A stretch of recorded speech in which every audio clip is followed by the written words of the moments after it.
That was when I started. That was my desire. Doing this, we were going to impact the church. We were going to impact the world with the gospel. And people were going to understand who Christ was. And they were going to come to Him, and they were going to be part of His church. And that's what it was about. And that was the bottom line, to help them to become like Christ.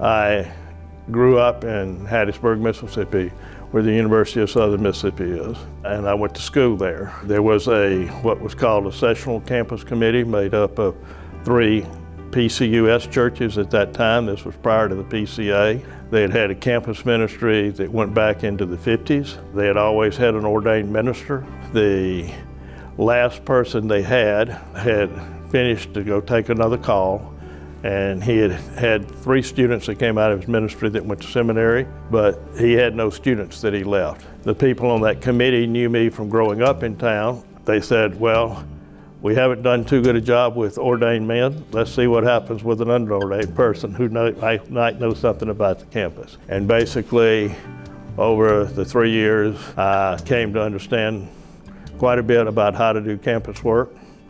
And during that time, felt that the Lord was calling me to do that type of ministry.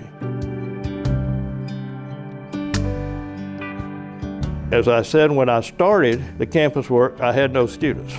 So that meant I had to go and find the students. And then one of the other keys is that this was, yes, a ministry guided, run, directed by ordained campus ministers, but it was a ministry to students, through students. The task was not for the campus minister just to have a large group of people that he taught or preached to, but to equip those students so they could go back into their dorms and go into their classroom. And they had the contacts with students, and they ministered to students, and they then brought the students who came to the large group meeting. And consistently, over time, God uses the Word and the Spirit, and people were converted. If that was going to become something that was transferable and could be used in other places, that meant then you had to train campus ministers in how to do ministry. They had theological training, but they hadn't had much experience in doing ministry. They weren't taught about how do you go out and find people, evangelize them, disciple them, and how do you build a group. And most people, pastors in churches, never learned that. They know how to preach to people. You've got to be caring for people's souls. You've got to know who they are, and you've got to pastor them, and you've got to help and equip them to do work. And so I was, Lord blessed, and we were able to find people who were willing to come do campus ministry because they realized they could learn how to do ministry.